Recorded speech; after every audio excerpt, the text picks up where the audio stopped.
Барлықтарыңызға қайырлы күн, құрметті оқырман, менің есімім Қарлығаш. 9 жылдан бері ойыншықтар әлемінде, яғни тоқыма әлемінде жүрген адаммын. Былайша айтқан кезде көбінесе негізінде орысша форматта мен видео түсіріп бастағанмын. Уже орысша форматта қаншама ақылы түрде және тегін түрде мастер-класстарым көп, бірақтан да қазір ойлап келе тиктокты жүргізгенім бар, ютубты жүргізгенім бар, бірақ көбінесе тиктокта менде қазақша мастер-класстар көптеп сұрайды. Оның арасында инстаграмда да қыздар сұрайды, бірақтан жаңағыдай орысша түсінбейміз немесе тоқылу жолын мүлдем түсінбей жатқан жайымыз бар деген уақыттарда мен осындай видео түсіріп сіздерге көрсеткелі жатырмын. Бұл ең маңызды базовый сабақ, қыздар, міндетті түрде мұқият болыңыздар. Бұның негізі көбісінде бар, негізінде ютубтың видеоларында, бірақ сіздерге қазір мен қазақша түрінде көрсеткім келіп тұр. Мынаны қараңыздар, мысалға, қазір мынаны қоя тұрайық бір шетке. Бізде мысалға осындай бір ойыншық бар делік, осындай әдемі бір ойыншық бар. Сіздер осыны тоқыларыңыз келеді. Бірақтан ең бастапқыда бізде жазба деген нәрсе бар. Оның схема деген нәрсесі болады міндетті түрде. Сол схеманы түсінбей жататын қыздар өте көп. Мен өзім бастапқыда мүлдем түсінбейтінмін, жазылу жолын түсінбейтінмін. Сондықтан бір жылдың шамасында бір жарым жыл соны үйрене алмай жүрген уақыттарым болған. Бірақ былайша қарасаң негізі өте оңай нәрсе. Енді бастапқыда ол түсініксіз болуы мүмкін. Мысалға, әр ойыншықтың өзінің міндетті түрде бір басқаша схемасы болады. Мысалға қараңыздар, мына жақтар аяқтар домалақ болып келген, іші домалақ болып келген, басы басқаша деген сияқты. Енді мына жерде мен екінші бір ойыншықтың бастамасын көрсетейін сіздерге. Бұл ойыншық мүлдем басқаша тоқылып келе жатыр, сондықтан бұның схемасы мүлдем бөлек болуы мүмкін. Көрдіңіздер ме? Өйткені бұда аяқ жағы басқаша, уже іші басқаша, көрдіңіздер ме? Қолы төрт бұрышты келген, аяғынандай осындай домалақ болып келген. Мінекей қараңыздар, мүлдем салыстыруға келмейді. Сондықтан әр ойыншықтың өзінің бір сызбасы болады. Сол сызбаны сіздерге үйрету мақсатында түсіріліп жатқан видео болатын, қыздар. Енді қараңыздар, қазір сіздерге мына жерге фото қойып кетемін. Осындай да бір схемаларды көріп, инстаграм әлемінде негізі парақшалар өте көп, тегін схемалар, әр ойыншыққа арналған. Соған қарап сіздер тоқи аласыздар. Дәл осындай мысалға ойыншықтарда бір ойыншықтың суреті тұрады, соған арналған өзінің схемасы тұрады. Тоқыларыңыз келеді, бірақ тоқи алмайсыздар, өйткені мына схемасын түсінбегендіктен. Сол үшін осындай схеманы оңай түсіну үшін әр моментін, әр бастапқы жолын қалай жазылады, дәл сол жазба қалай тоқылатынын сіздерге қазір көрсететін боламын. Мұқият қарап отырыңыздар. Мысалға, мен сіздерге қазір қазақша түрде айтып бастаймын, тоқып көрсетемін, бірақ сызбасын сіздерге орысша жазатын боламын, схемасын. Не үшін? Өйткені интернет әлемінде ол көбінесе көпшілік жерде бір 80-90%-ға ол орысша жазылады, қыздар. Сіздер соны орысша үйреніп алатын болсаңыздар, кез келген парақшадағы ойыншықты өздеріңіз тоқып кете бересіздер. Тіпті ойыншық емес, бас киім болсын, басқа болсын, бірақ мен ойыншықтар әлеміндегі адам болғандықтан мен сіздерге ойыншық туралы көбінесе көрсететін боламын. Қараңыздар, ең бастапқыда, қазір мен жақындатып алайын. Бізде, мысалға, ВП деп жазуы мүмкін. Бұл воздушная петелька, немесе воздушная петля. Ол қалай тоқылады, қыздар, көрсететінмін. Дәл осы қалай тоқылады. Ең бастапқысы бұл, қыздар. Жіпке арналған өзінің күрчегін алатын боламыз. Келесі видеоларда жіп таңдауды сіздерге үйрететін боламын. Так.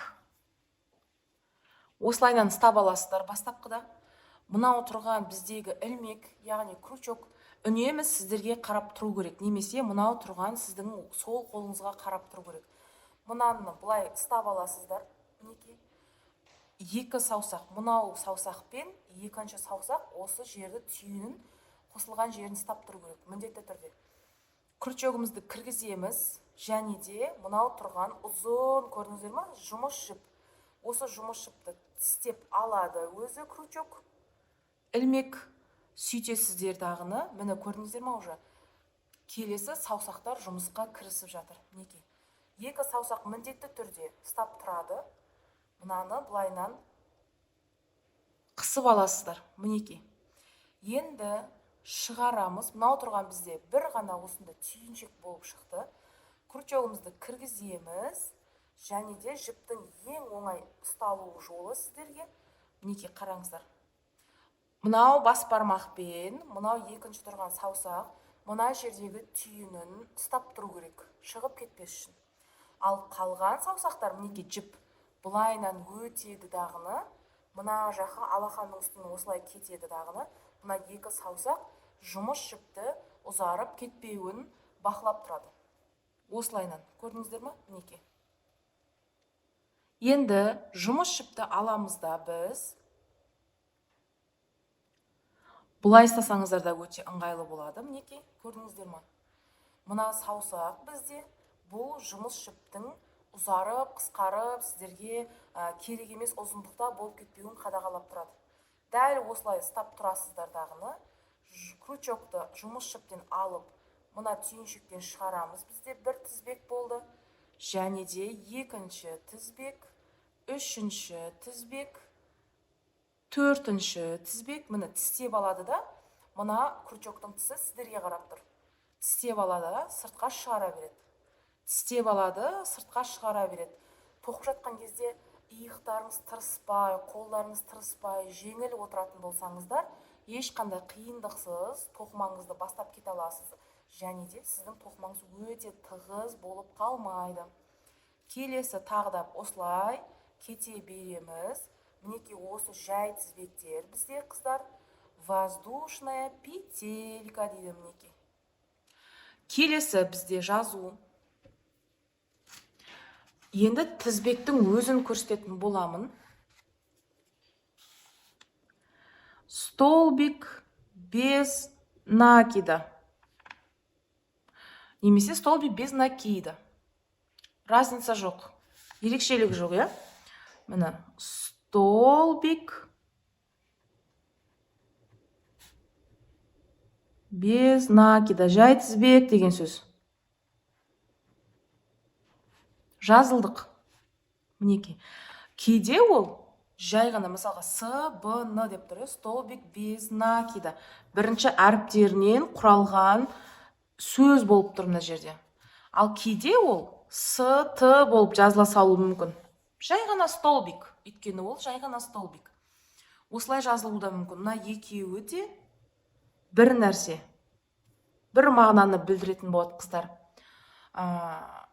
Енді осының тоқылу жолын көрсетейін сіздерге. Осылайынан сіздерде воздушная петелька жиналды, жай тізбектер. Мынау тұрған шаш сияқты өрілген екінші тұрған сызыққа, мінекей, көріп тұрсыздар ма? Осы жерге кіргізесіздер. Мынау тісімен жұмыс жіпті ұстап аласыздар дағыны. Осы жерден осылайынан шығарасыздар. Мінекей. Бізде крючокта екі жіп пайда болды. Осы екі жіптен жұмыс жіпті екеуінен бірдей өткізесіздер. Бізде жай тізбектің өзі пайда болды. Яғни столбик без накида.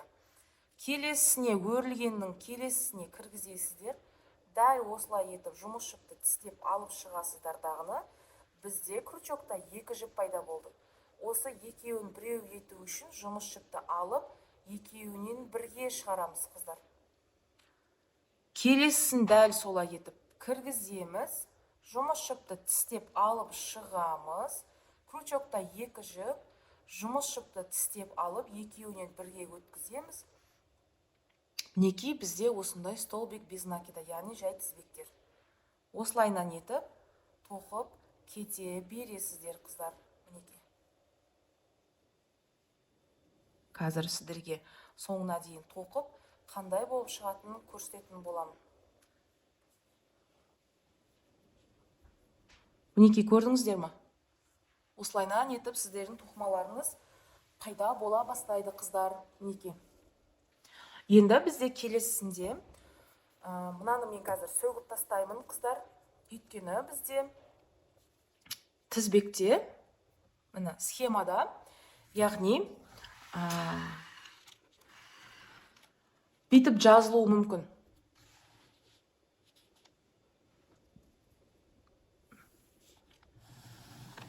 мысалға қазір мен сіздерге көрсетемін. Мынау тұрған аюдың ең бастапқы жерін мен осы жерден бастап тоқыған болатынмын.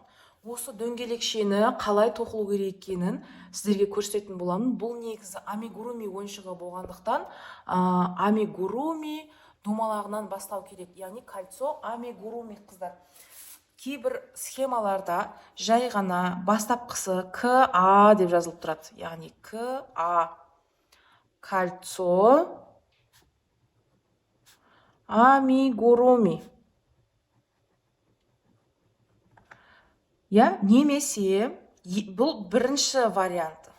Дәл осының екінші варианты, екеуі де бір мағына беретін, ол бізде екі воздушная петелька, міне, және де 6 СБН. Столбик без накида, осының екеуі де бір мағынаны береді қыздар. Оны тоқылу жолын көрсете кетейін сіздерге. Ең алдымен сіздер жаңағыдай етіп жіпті ұстап аласыздар дағыны, крючогымызды кіргізіп, жұмыс жіпті алып шығамыз қыздар. Осылайнан және де ыңғайлап жіпті ұстап алғаннан кейін дәл осы маневрді орындайтын боламыз. Яғни 1-2 воздушная петля жинадық біз. Мынау тұрған бірінші өрілгенге, мынау тұрған жерге көріп тұрсыздар ма? Мынау тұрған жерге, яғни 1, екеуінен өткіземіз бір тізбек. Столбик без накида, дәл сол жерге 2 столбик без накида, 3 столбик без накида, 4 столбик без накида, 5 столбик без накида, және де соңғысы қыздар 6 столбик без накида. Бұл бізде кольцо амигуруми пайда болды, осында дөңгелекше. Енді міндетті түрде сіздер қатардан ажырап қалмас үшін, қатардың соңымен және де басын біліп отыру үшін міндетті түрде сіздерге бөтен, яғни өзінің определенный бір маркері болады қыздар, пластмассовый. Мен ондай маркері қолданғанды ұнатпаймын, сондықтан мен түсі басқаша бір жіпті аламын дағыны. Осылайнан етіп, мынау бізде осы қатардың соңы да, басы да осы жер болып есептеледі. Келесі біз мысалға қараңыздар, бізде, яғни осы дөңгелекті үлкейту үшін прибавка деген нәрсе бар. Ол яғни тоқымамызды үлкейтеді. Оны біз схемада қандай түрде көреміз қыздар? Ол жай ғана ПР деп жазылып тұрады. Прибавка. Прибавка, яғни үлкейту, кеңейту, прибавлять, қосу деген сөз. Түсініңіздер ма? Прибавка, ПР деп жазылады. Оны біз қалай тоқимыз? Қараңыздар. Мынау тұрған біздің бірінші тізбегіміз. Екеу болып тұр, көрдіңіздер ма? Мінекей, 1, 2 болып тұр. Осы екеуінен де өткіземіз крючогымызды. Жұмыс жіпті алып шығамыз да, екеуінен өткіземіз. Бір тізбек болды ма? Дәл сол жерге екіншісін жасаймыз. Яғни не істеп жатырық біз? Көбейтіп жатырық қыздар. Келесі мынау тұрған 1, 2 тұрған 2 сызықтан да өткіземіз. Крючогымызды алып шығамыз, жіпті өткіздік, дәл сол жерге сол тізбек құрамыз. Мінекей. Көрініп тұр ма мына жерде? 1-2 галочка сияқты, 1-2 галочка сияқты болып тұр. Және де үшіншісіне өткіздік. Тағы да сол жерге, бағана өткізген жерлеріңізге, тағы да біреуін істейміз. Яғни бір тізбекке 2 рет өткізу арқылы біз прибавканы шығарып аламыз қыздар. Мінекей, 1, екіншісін өткіздім. Және де бір рет, және де сол жерге екіншісін өткіздім. Осы бізде прибавка деп аталады. Бір рет, және сол жерге екіншісін. Көрдіңіздер ме? Міне біздің уже мынау тұрған кольцо, яғни тоқымамыз үлкейіп жатыр.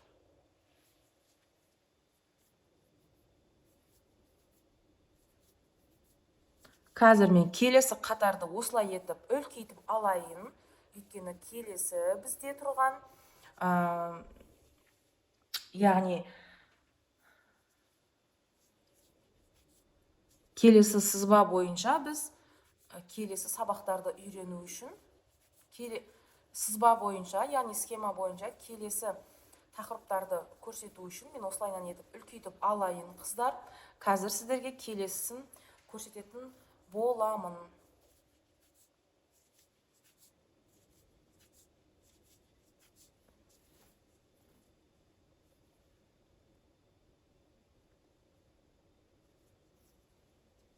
Енді келесіде бізде қыздар бүйтіп жазылуы мүмкін. Дәл схемадағыдай. Мысалға біз қазіргі тоқығанымыз бұл бізде кальцо амигуруми біріншісі болды. Немесе мынау тұрған 2 воздушная петля 6 столбик без накида. Сосын прибавка 6 рет деп жазылып қояды былайнан. Прибавка көбейтілген 6 рет дейді. Тең 12. Не үшін 12 қыздар? Өйткені біз 2 воздушный петляға 6 столбик жиналғанда, мынандай домалақта бізде 6 тізбек тұрды, я? 6-ны 2-ге көбейткен кезде, яғни әр қайсына біз 2-кеуден салып шыққан кезде, бізде 12 пайда болды. Міне, прибавка көбейтілген 6 тең 12. Яғни бізде мынау тұрған дөңгелекте 12 тізбек бар. Келесі бізде бұлай жазылуы мүмкін қыздар. 1 СБ-ны немесе столбик, үтір 1 ПР, бір прибавка көбейтілген 6-ға тең 18 деп қояды. Ол не деген сөз? Яғни сіздер бір жай ғана столбик без накидан тоқып аласыздар дағыны, бір тізбек чередовать етесіздер. Мінеке. 1 столбик без накида жасап аласыздар дағыны, бір прибавка жасайсыздар. Яғни бір рет тоқыдым, дәл сол жерге екіншісін тоқыдым. 6 рет жасау керек. 1 рет жасадық. 1 столбик без накида, 1 прибавка. Екінші рет жасадым. 1 столбик без накида, 1 прибавка. Үшінші рет жасадым. 1 столбик без накида, 1 прибавка. Төртінші рет жасадым қыздар. 1 столбик без накида, 1 прибавка. Алтыншы рет 1 столбик без накида, 1 прибавка. Бесінші рет, мына алтыншы рет. Енді қараңыздар, бізде осындай үлкейіп жатыр, көрдіңіздер ма? Енді бұның 6 бұрышы бар болып көрінеді сіздерге. Мінеке 1, 2, 3, 4, 5 крючоктағымен 6. Міне маркердің соңына келіп жеттік біз. Осылайнан етіп бұл үлкейе береді. Келесінде сіздерде схема бойынша 2 СБ-ны немесе столбик деп жазылуы мүмкін. 1 ПР прибавка көбейтілген 6-ға тең 24 дейді. Ол әрине мінеке бірінші столбик без накида және де екінші столбик без накида. Сосын бір прибавка жаса деген. Бірінші столбик без накида, екінші жанындағысына столбик без накида, бір жерге 2 рет жасау арқылы не шығарамыз? Әрине прибавка шығарамыз қыздар. 1 столбик без накида, екінші столбик без накида, 1 прибавка, үшінші рет жасадым. 1 столбик, екінші столбик без накида, прибавка қыздар. 1 столбик без накида, екінші столбик без накида, және де 1 прибавка. Бір жерге 2 рет саламыз. 1 столбик без накида, екінші столбик без накида и прибавка. Мінеке, көрдіңіздер ме? 6 рет жасадым. Оны қалай білеміз? Санаймыз 1, 2, 3, 4, 5, 6. Өзі осындай 6 бұрыш сияқты болып көрініп тұрады. Яғни әр осындай тұрған комбинацияны 6 рет жасау арқылы сіздер осындай дөңгелекшені үлкейте бересіздер қыздар. Міне осындай 6 бұрыш сияқты болып шығады. Бұл үлкен болу үшін, осындай үлкен болу үшін, ол келесі болып жазыла береді. 3 СБ-ны 1 ПР прибавка көбейтілген 6-ға, яғни сіздерге 6 рет жаса деп тұр осыны. Яғни 3 столбикті тоқып ал деп тұр, 1 прибавка жасап ал деп тұр, соны 6 рет істе деп тұр сіздерге. Ол тең болады 30-ға. Қараңыздар, бұл жай ғана математика. Әр қайсысында 6-6 тізбектен қосылып келе жатыр бізде. Сол үшін бұл математика. Қараңыздар, 18, 18-ге 6-ны қоссаң 24, 24-ге 6-ны қоссаң 32, келесі 4 С, Б-ны 4 столбик без накида тоқып ал дейді сіздерге. Бір прибавка тоқып ал дейді. Оны 6 рет жаса дейді. Тең қанша болады? Әрине 36 болады, қыздар. Яғни осы схема арқылы мынау тұрған біздің көлеміміз үлкейе береді, үлкейе береді, үлкейе береді. Иә, мысалға. Енді ойыншықтан көрсететін болайын, мысалға. Мынау үлкен тұрғанға дейін бару үшін, мынау осындай үлкен көлемді алу үшін, мысалға, мынау тұрған жер біздің қазір тоқып шыққан жеріміз. Мысалға делік, ол үлкейту үшін ары қарай тоқи бересіздер. Мысалға, 5 столбик без накида, бір прибавка, 6 рет соны жаса дейді. Ол не болады? 42-ге тең болады. Мына дөңгелекшеде сіздерде сосын 42 болады. Келесін тоқиық, мысалға, келесі қатар. 6 столбик без накида тоқып ал дейді сіздерге, бір прибавка жаса дейді. Соны 6 рет қайтала дейді, мына маркерге дейін. Ол бізде қанша болады? Әрине 48 болады, қыздар. Келесін үлкейт дейді, одан бетер үлкейте бер дейді, мынандай үлкен болып шығу керек деп жатыр. Мысалға, 7 столбик без накида тоқып ал дейді, бір прибавка жаса дейді, соны 6 рет жасасаң дейді, сендерде қанша шығады дейді? 54. Мінеке. Осы жерге дейін бардық, мына жерге дейін бардық. Бізге өз жеткілікті көлемдегі біздің осындай үлкейтілген түріндегі тоқымамыз пайда болды, мысалға. Енді мына жаққа дейін ол ішіне қарай қайырылған осындай дененің формасын шығару үшін, мысалға, 6 қатар, немесе орысшасын жазайын қазір, 6 ряд без изменений, яғни өзгеріссіз, қыздар, сол 54 тізбекті столбик без накидан тоқып шық дейді. Ол не деген мағына? Мысалға, сіздер мына қараңыздар, мына жерге маркерді қойып қоясыздар да, мысалға, сіздердікі үлкейді ғой, уже 54-ге дейін барды, үлкейді. Маркерді қойып қоясыздар, сол маркер қимылдамау керек, үстіне қарай былайынан алып тоқып кете бересіздер. 54 болады ғой, соны ешқандай өзгеріссіз. Бірінші қатар 54 қып санап тоқып шығасыздар. Екінші қатар 54 қып санап тоқып шығасыздар. Үшінші қатар дәл солай етіп, алды қатар ешқандай өзгеріс жасамайсыздар, прибавка да жасамайсыздар. Жай ғана столбик без накида тоқып шығасыздар. Ол өзім мынандай кесе сияқты болып пайда болып шығады. Мінекей, мен қыздарға өзім солай үйретемін, кесе сияқты болып шығады. Мынандай жерге дейін барады, мысалға. Осы жерге дейін. Енді мысалға оны қалай жабамыз деген сұрақ бар. Қалай жабамыз деген сұрақ бар. Бізде ол мысалға схемада, қыздар, УБ деп тұрады. Убавка. Яғни убавлять, азайту деген сөз. Қыздар, ол не деген сөз? Мысалға, сіздер мына жерде тұрдыңыздар, өздеріңіздің керекті мөлшерлеріңізді істеп тоқып алдыңыздар. Енді ол осында ашық кесе күйінде қап қоймайды, қыздар. Жабу керек, міндетті түрде жабу керек оны. Жабу үшін, яғни осы убавка деген біз тәсілді пайдаланамыз. Ол қалай жасалады, қыздар, қараңыздар. Ең алдымен сіздер мынау тұрған, мысалға, біріншісі тізбекке шығарасыздар, жұмыс жіпті алып шықтық, және де қасындағысына қайтадан саласыздар, жұмыс жіпті алып шығасыздар. Бізде крючокта 3 жіп пайда болды. 1, 2, 3. Осы үшеуінен де жұмыс жіпті аласыздар, дағыны өткізесіздер. Тағы да көрсетем. Біріншісіне кіргізесіздер, жұмыс жіпті алып шығасыздар. Келесісіне кіргізесіздер, жұмыс жіпті алып шығасыздар. Крючокта бізде 3 жіп бар. Осы 3 жіптен жұмыс жіптің барлығын өткізіп шығамыз.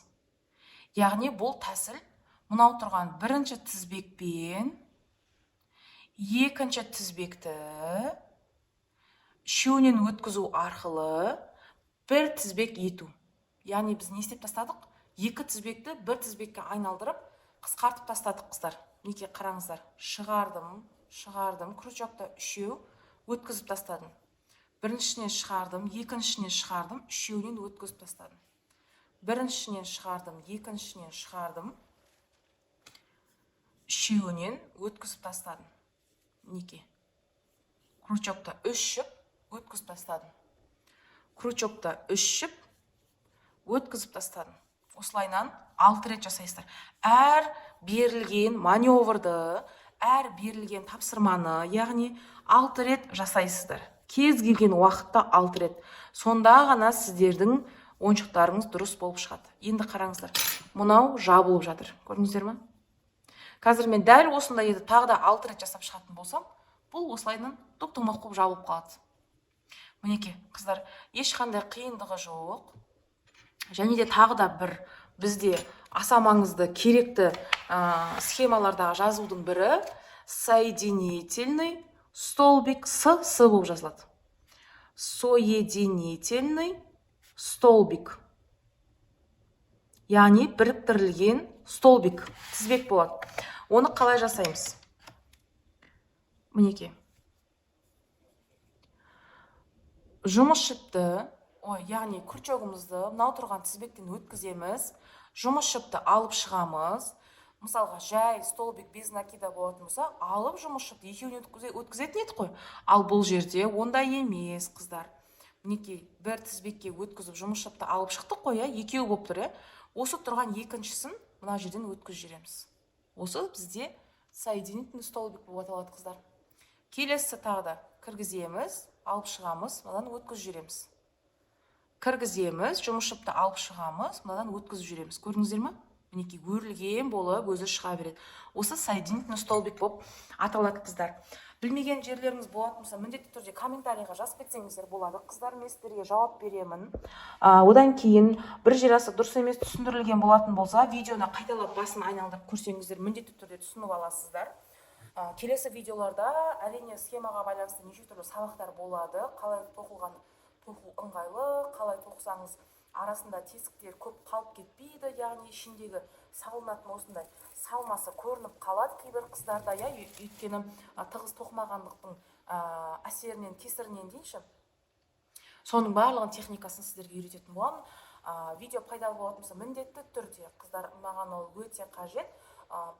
Тіркеліп, каналға қолдап қазақша контентті, және де лайк басып, комментарийға хотя бы бір сөз жазып кетсеңіздер екен деймін. Барлықтарыңызға сәттілік тілеймін. Тоқымада өте тегіс тізбектеріңіз болсын. Сәттілік тілеймін. Барлықтарыңызға сау болыңыздар.